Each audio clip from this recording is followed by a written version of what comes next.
Bonjour et bienvenue dans cette vidéo dédiée à la sécurité dans nos activités en industrie.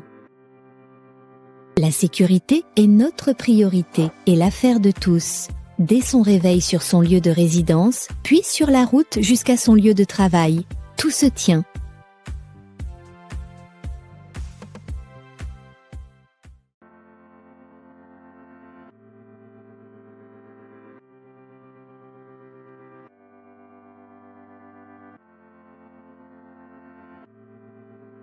Véhicule, risque routier. Avant de partir, un véhicule en parfait état, bien entretenu et bien conduit est un excellent départ. Attention à votre chargement. Tout est en ordre, alors allons-y. Sur la route, cela commence par le respect absolu du code de la route et par une vigilance permanente au volant. Ne négligez pas les temps de pause indispensables à votre sécurité et celle des autres. Souvenez-vous, un trajet bien préparé est un trajet sûr.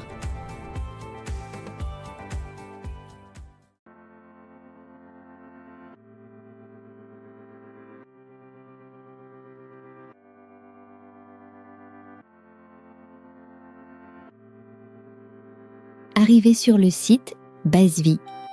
Dès votre arrivée, vous vous garez en marche arrière. Prenez connaissance des consignes spécifiques au site. Assistez bien au briefing d'accueil sur la sécurité. Si vous êtes intérimaire, suivez l'accueil sécurité renforcé et prenez bien connaissance de votre environnement de travail. Il vous faut maintenant vous équiper de tous les EPI nécessaires. Puis, tel un athlète, échauffez-vous et soyez à l'écoute de votre corps. Êtes-vous en forme? Avez-vous bien déjeuné? N'hésitez pas à manger léger et à garder précieusement de quoi vous hydrater toute la journée. Avant de débuter une phase de travail, un pré-job doit être effectué avec l'équipe afin de s'assurer que vous avez bien intégré l'ensemble des phases de travail et mesures à mettre en place. Quel est le résultat attendu? Quels sont les risques et quel est le pire? Quelles parades seront mises en place? Quels sont les points d'arrêt pour éviter les erreurs? Quel est le retour d'expérience?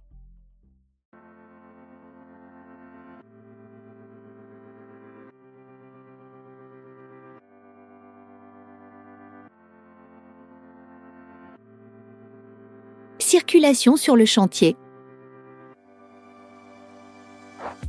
Jusqu'à votre poste de travail, empruntez les cheminements piétons en restant vigilant. Attention, les engins sont prioritaires. Ne circulez jamais sous les charges en cours de levage. Ne franchissez jamais un balisage en place. En cas de circulation en comble, vérifiez avant toute intervention la charge maximale admissible et l'état général de la zone. En aucun cas, je ne prends appui ou circule sur les réseaux électriques, fluides, ventilation. L'éclairage adéquat des chemins est essentiel pour votre sécurité. Alertez en cas du moindre besoin d'amélioration de l'éclairage.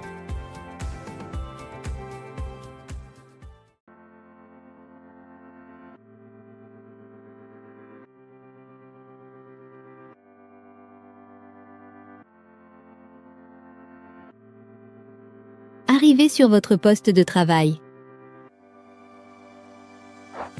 Que ce soit pour des travaux ou un dépannage, votre préparation est cruciale.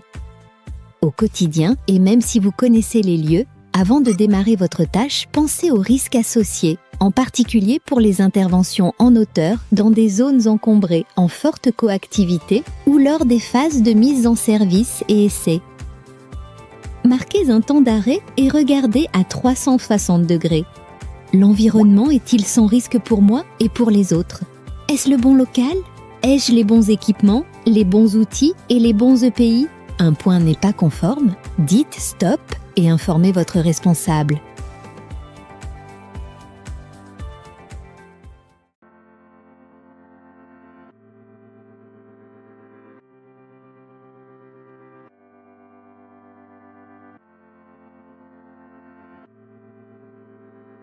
Où que vous travaillez, pensez aux risques électriques.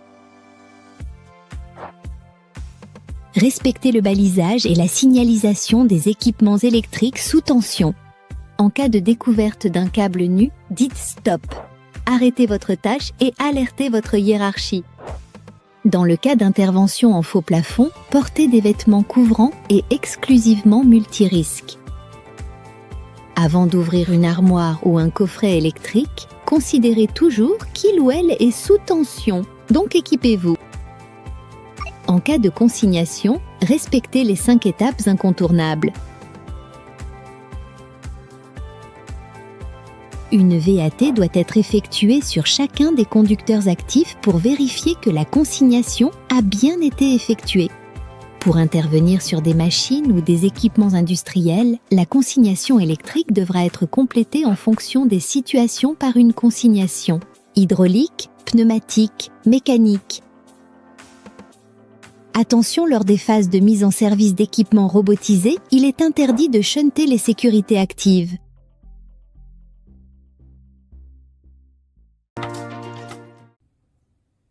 Bonjour, je m'appelle Edmond Zoulalian, je suis chef d'équipe chez Actemium Vitrol. L'opération consistait à raccorder un bungalow pour le compte de notre client sur un site industriel.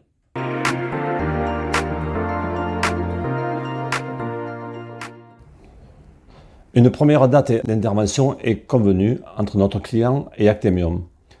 Je vais récupérer l'autorisation de travail demandée par le client à l'exploitant, mais je me rends compte alors qu'aucune consignation n'est prévue. Je décide de ne pas intervenir ce jour-là et rends l'autorisation de travail à l'exploitant. Ce jour-là, j'essaie d'identifier le départ, mais je n'y arrive pas. J'avertis mon responsable d'affaires et je stoppe les recherches. Rendez-vous est pris 10 jours plus tard avec le responsable d'exploitation du site, le client et moi-même, afin d'identifier le départ. Le jour précédant l'intervention, je récupère l'autorisation, mais celle-ci ne prévoit toujours pas de consignation. L'exploitant me dit qu'il n'y aura pas de consignation et me demande de tomber le disjoncteur et de raccorder le bungalow. Je prépare l'intervention en passant un câble entre le bungalow concerné et le bungalow déjà alimenté. Afin de raccorder le câble entre ces deux bungalows, je tombe le disjoncteur identifié et pose un scotch identifié Actemium. Je connecte mon câble à la boîte sur Wago après avoir fait une VAT. Cela m'a pris très peu de temps. Quelques instants après, je reçois un appel téléphonique du client, averti par un tiers. Je stoppe les travaux.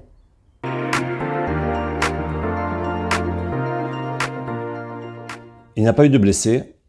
C'était une situation dangereuse à haut potentiel de gravité. Une électrisation aurait pu se reproduire si une tierce personne avait réenclenché le disjoncteur. Comme le prévoit l'exploitant, pour ce type de situation, j'ai été exclu du site 2 jours.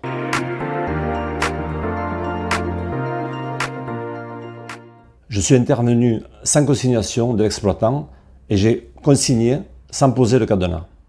J'étais sous l'influence du donneur d'ordre final avec lequel j'entretiens d'excellentes relations professionnelles depuis très longtemps. Et je me suis laissé persuader d'intervenir.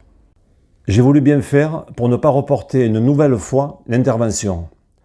J'aurais dû dire « stop ».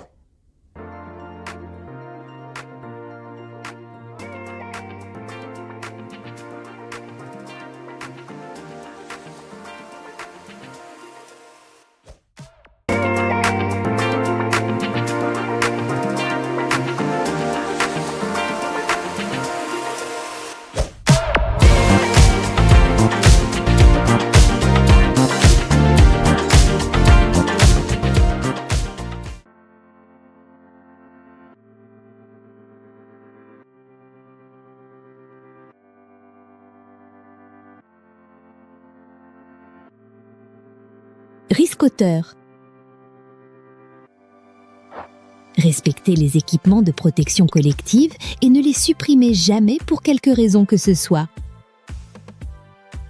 Vérifiez que les trémies soient correctement identifiés, sécurisés, protégés et fixés. Soyez vigilants aux plaques au sol. En cas de défaut, alertez et balisez immédiatement. Le travail en hauteur fait partie de nos risques majeurs.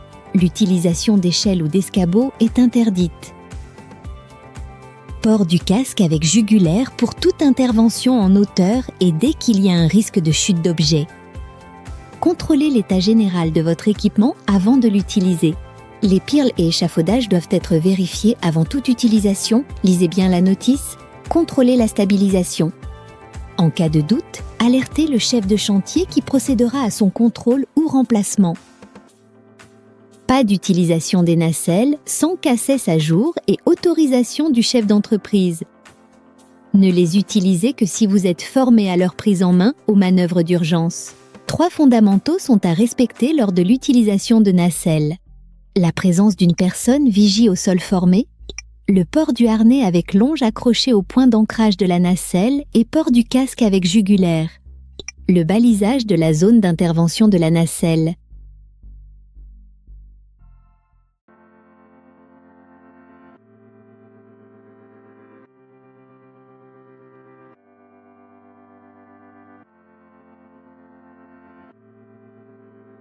Au poste de travail. Votre poste de travail doit être rangé et nettoyé chaque jour. En cas de manipulation ou manutention de lourdes charges, favorisez l'utilisation d'engins. Et, en cas de manutention manuelle, attention à vos gestes et postures. Réalisez dès que possible les manutentions encombrantes ou lourdes à 2. Attention! Pour effectuer des élingages ou utiliser des moyens de manutention mécanique, vous devez être formé et autorisé. Pensez au meilleur mode opératoire. Utilisez l'outillage électroportatif si vous y êtes formé et équipez des EPI adaptés. En cas de découpe surétablie, soyez doublement vigilant. Les pièces doivent être immobilisées avant découpe. Pas d'utilisation de machines-outils sans formation et autorisation.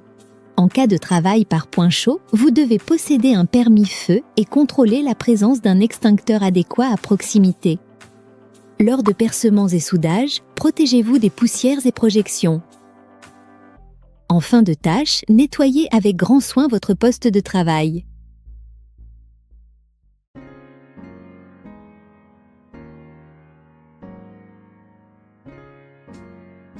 Bienvenue dans cette vidéo sur la prévention du risque chimique. Qu'est-ce que le risque chimique? Il repose sur 2 composantes, le danger chimique et l'exposition à ce danger, en distinguant les produits des agents chimiques libérés par les processus industriels. Les produits chimiques, naturels ou synthétiques, peuvent être liquides, solides ou gazeux. Quelle est la différence entre produits chimiques et agents chimiques? Distinguons les produits chimiques, qui sont des substances ou mélanges de substances utilisées dans divers processus industriels, des agents chimiques émis, qui sont les substances libérées dans l'environnement en conséquence de processus industriels. Les produits chimiques sont intentionnellement utilisés, les agents sont libérés involontairement.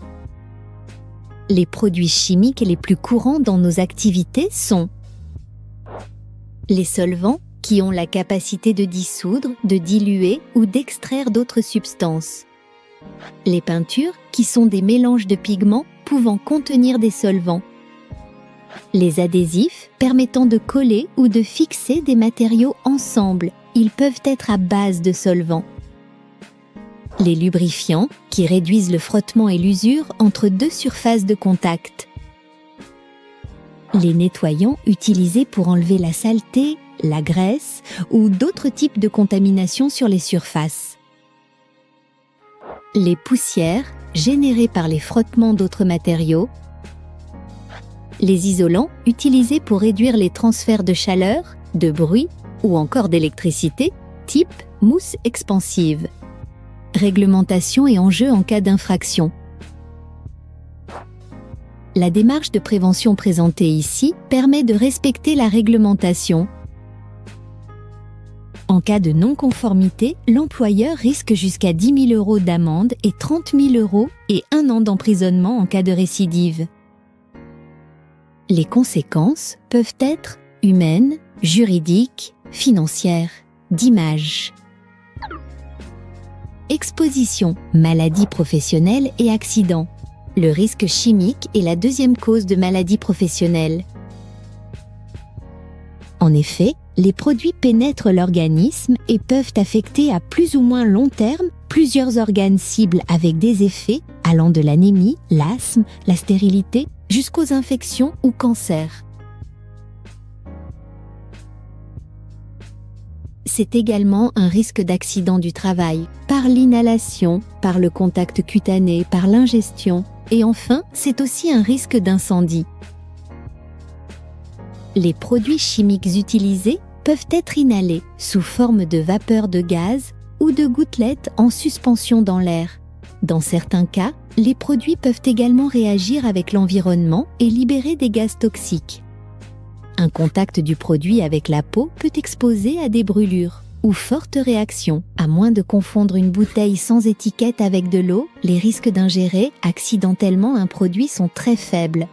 Le risque d'ingestion survient à cause de la contamination de l'environnement lors de l'intervention, lorsque l'on mange, boit, fume après avoir touché des objets contaminés. Certains produits chimiques sont inflammables, voire explosifs. Leur présence augmente donc le risque de départ ou de propagation de feu. Le stockage des produits doit être conforme. Attention, ce stockage conforme concerne aussi les déchets.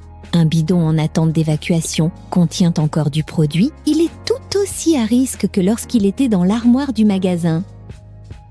Méthodologie de gestion du risque chimique. La première chose à faire, en présence de ce type de risque, est d'identifier les activités exposées.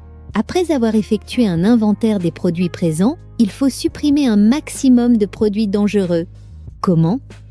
Collecter les fiches de données de sécurité de chaque produit utilisé, identifier les produits contenant des mentions de danger spécifiques, analyser les conditions d'utilisation. Lister les collaborateurs exposés en précisant leur nom, fonction, âge et niveau d'exposition, puis évaluer les alternatives possibles pour remplacer les produits identifiés comme dangereux. Pour certaines activités présentant une exposition significative, faites réaliser des mesures précises par des organismes agréés, afin de vérifier que les valeurs limites d'exposition professionnelle ne sont pas dépassées. Les produits dangereux doivent être remplacés en fonction des évolutions techniques, car de nouvelles solutions apparaissent régulièrement sur le marché. Intégrez systématiquement une procédure d'achat qui inclut la consultation de vos fournisseurs pour identifier des produits équivalents présentant moins de risques pour la santé et l'environnement. Les substances classées cancérogènes, mutagènes ou reprotoxiques telles que certains solvants ou peintures doivent impérativement être remplacés. Si leur remplacement immédiat n'est pas réalisable, conservez les preuves d'analyse justifiant cette impossibilité et poursuivez les efforts pour leur substitution à moyen terme. Ensuite, mettons en place des protections individuelles adaptées aux risques en présence. Avec 2 familles, 2 pays.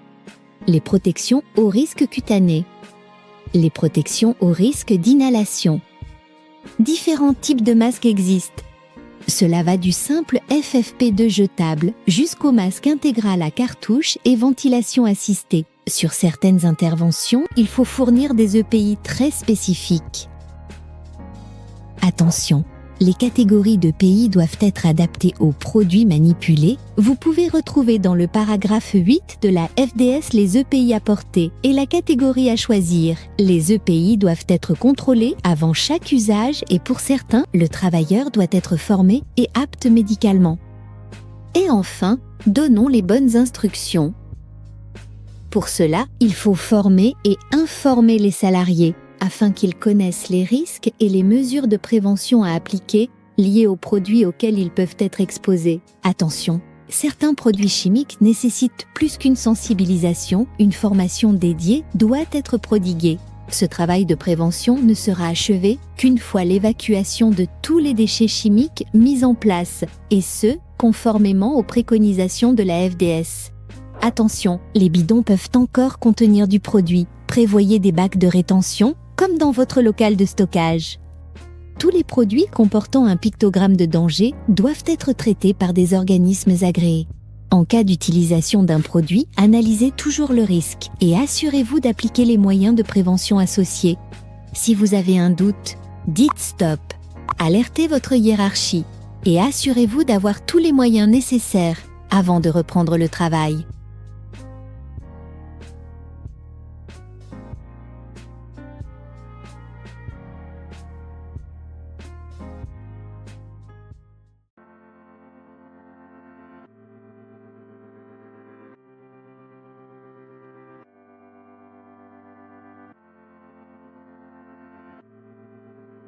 Un espace confiné est un lieu fermé qui n'est pas prévu pour être occupé en permanence ou qui peut contenir des gaz.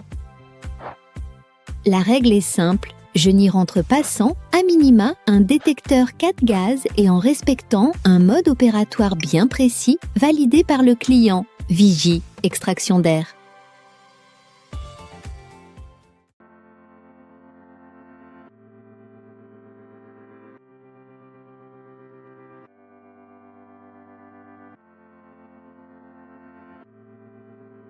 Risque, amiante et plomb. Les consignes sont simples, pas former, pas toucher. Seul le personnel habilité peut intervenir avec un mode opératoire bien identifié au préalable. En cas du moindre doute, rapprochez-vous de votre encadrement.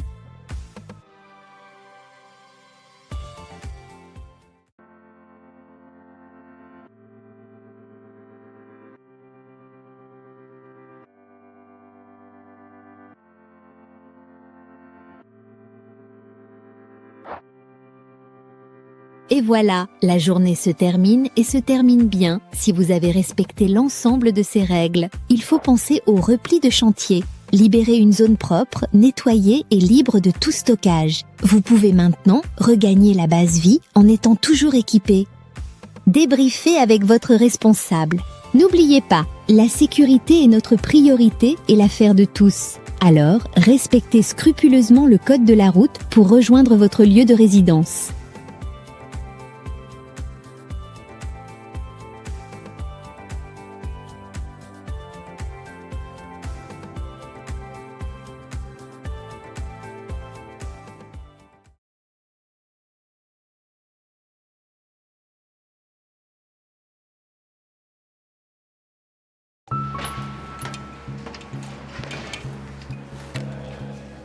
On voulait finir le travail après la pause.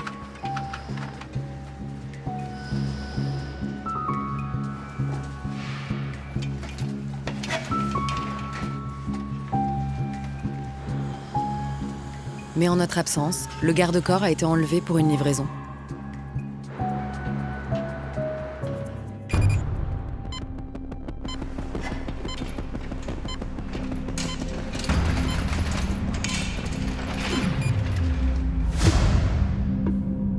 À notre retour, on n'a pas pris le temps de vérifier notre zone de travail. On connaissait le chantier par cœur. On aurait facilement pu dire stop et remettre la barrière. Mais on n'avait rien remarqué. On était trop concentrés sur notre tâche. Stop! Dire stop, c'est se donner le temps de corriger une situation dangereuse, même sur un site que l'on croit connaître. Un changement de dernière minute, sauver des vies. Dites stop.